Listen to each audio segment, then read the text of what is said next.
I do have an idea what this might be about, but I still want to go through it. So, a week or two ago, the Pentagon basically said they were revoking credentials for any outlets, news outlets, journalists that were not going to run by what it is that they were going to report to the Pentagon. Like they want to do a check and make sure that basically you're painting them in a good light before you run out the door and do your reporting.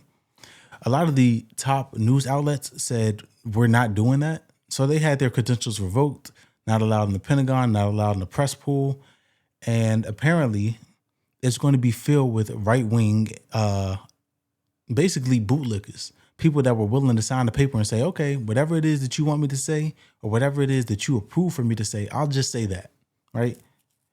Doesn't have to be accurate, doesn't have to be unbiased. It just has to be what you think is appropriate for me to say that paints you in a good light. It says a flood of conservative media outlets took the Pentagon up on its new restrictions to gain access to the building that many mainstream outlets rejected, rightfully so.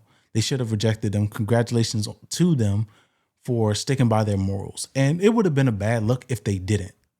If you had news outlets, regardless of if they're right or left, that started saying, hey, we're just going to do what it is that you want us to do, they're going to shoot their credibility, right? Part of what makes them as successful as they are is people can trust their reporting to an extent, right? There's always bias, whether it's left, right, center. They have a bias towards what it is that they believe in the world. So they're reporting that based on their knowledge, wisdom, and understanding of, their worldview. So there was always going to be a little bit of a bias, but they're sticking by their principles because at the end of the day, they want their constituents, the people that keep the lights on for them, to know that the things that they're reporting are factual, they're true, they're accurate, they're not influenced, at least not influenced on the face, right? We know that there's a little bit of back office influence with all of these media companies, but at least on the face of it, not getting the stamp of approval from the government. That's a bad look for a media company to say like you kneeled and kissed the ring. So shout out to all those big ones. But apparently there are people that are willing to lick some boots and kiss some ass. The announcement advances the fundamental reshaping of the Pentagon press corps into one more overtly supportive of President Trump and Secretary of Defense Pete Hegseth. Frontlines, run by Turning Point USA, MyPillow CEO Mike Lindell's streaming service, Human Events, the Post-Millennial, Gateway Pundit, the National Post, and others are among the outlets that agreed to new restrictions the Defense Department implemented to permit access to the building. I know that TPUSA is big. I've seen Gateway Pundit actually on Ground News. I'm not sure how big the MyPillow CEO's, I'm not sure how big like his company is, but for a small company, it's going to be a good look for you, right?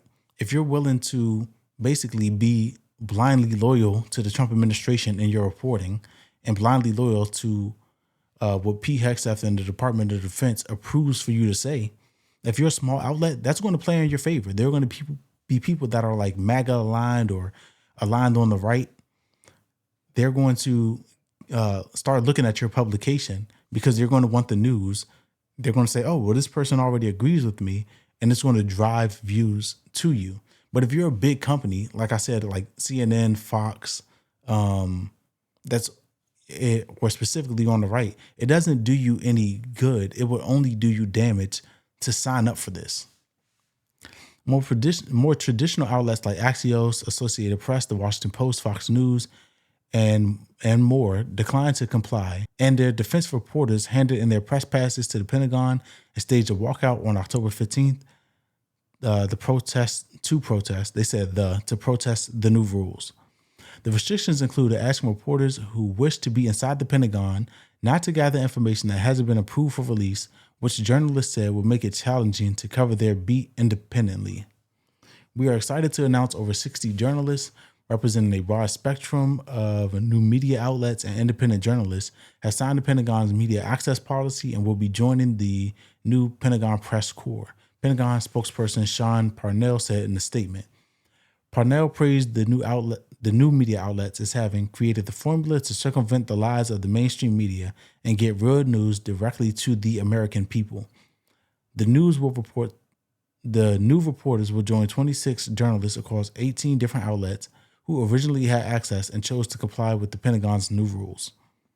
I don't like this at all. We've been talking for the past couple of weeks, especially after Charlie Kirk's assassination, about what it means to have free speech, right? A lot of people did not like the things that Charlie Kirk said while he was alive. They denigrated him in his passing. Whether it's right or wrong, he had a First Amendment right to say it. Whether your feelings were hurt, whether you liked what he said and you think he should have gone further, he had a right to say it in the First Amendment. And we've been talking ad nauseum for the past couple of weeks about what it means to have freedom of speech, to be able to say what it is you want to say, if there should be like consequences for you offending people, which there shouldn't. People are allowed to be offended by what you say without you being harmed for offending them. And this is just going further and further in the wrong direction. If we say that we're for free speech, but we have to approve what it is that people are allowed to report, that's not really free speech. And when you start pulling credentials based on who you like and who you don't like, who's able to sign your loyalty pledge and who's not, that's not free speech. We have to let journalists report what it is that they think, feel, and see as accurately as possible, right? I will say, and I don't trust Pete Hegseth or the Trump administration in general to allow fair and accurate reporting. Because one thing that the Republicans are good at is messaging. They're really, really good at messaging, pointing the finger at people on the left. If they have the power to approve what you can and can't say, that they're going to allow you to report things accurately if they are in a negative light, right? I'm not saying by any means that journalists or news outlets should be allowed to lie, because they shouldn't. They should report the facts as they are and say, hey, now this is my opinion on those facts based on my worldview, right? I believe in that. I believe you report the facts, you can tell your opinion after that. But do I believe that the Trump administration is going to let these journalists that they're getting to sign this pledge report their full and accurate thoughts, ideas, and opinions if they dissent? No, I don't. I don't trust these people at all to do that. So that's the problem here. But we had this bootlicker, Tim Pool. He could be Tom Pool, he could be Tim Pool. Either way, I wouldn't care. He is very successful, very popular. A lot of people like him, but he is who he is, right? Podcaster Tim Pool told Axios he applied, of course he did, for press access for general inquiries and insights, and he hopes to do long-form interviews as well. I believe the claims about the press policy were exaggerated. Of course he does, because he's an ass kisser. So whatever they say, he's going to follow it. Like, it is what it is. This is not a guy that has integrity, right? This is a guy that is willing to kneel and kiss the ring as long as he can continue to make money. He continue to talk about like culture war stuff. As long as he can do that, he's going to go along to get along.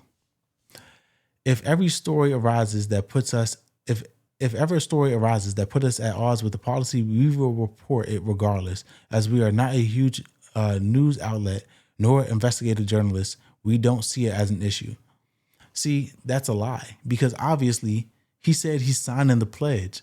If you sign the pledge that you're going to do this and you don't do it, they're going to take legal action against you. The Trump administration loves to litigate. They love to take people to court and sue them. So you're saying, oh, well, if I just disagree with something, then I'll go back and I'll report it in a more accurate way. But the pledge says you have to report things based on the way that we spin them, based on our facts, not the facts, our facts. So I don't believe you, Tim Pool. You're not going to do that. Press freedom groups have panned the new rules, with the Pentagon Press Association declaring last week that they appear designed to stifle a free press and potentially expose us to prosecution for simply doing our jobs. As I just said, about Tim Pool. However, the Pentagon under Trump and Hegseth's leadership has been undeterred. The Pentagon revoked the workspaces from mainstream outlets earlier this year, and Hegseth wrote on X that Pentagon access is a privilege, not a right. Even though we pay for the Pentagon, right? The people that are also reporting on this stuff are American citizens in most cases, and their taxes pay for the Pentagon. They pay for these salaries, but you don't have access to the building. If you don't know this, you can literally, as a person that's in the public, go do a tour of the Pentagon, right? I believe you have to sign up. They probably have like time slots. It's probably very strict about times and when you can go and all of this stuff. But you could do tours of the Pentagon. But if you're a media outlet, he's saying, oh, it's a privilege for you to be here. It's a privilege for you to talk about what's going on here, what people think, what we're doing. We pay for this building as taxpayers, as American citizens that pay into this system. That's our building. And yes, there has to be some restrictions on how the public accesses it. But at the end of the day, come on now. What are you saying? The Pentagon's restrictions are part of a broader effort by the administration to rejigger the Washington press corps and offer a more level playing field between mainstream and friendly outlets. The effort has included granting supportive right-wing reporters and podcasters unprecedented access to the White House briefings, including with Trump and cabinet-level trips abroad.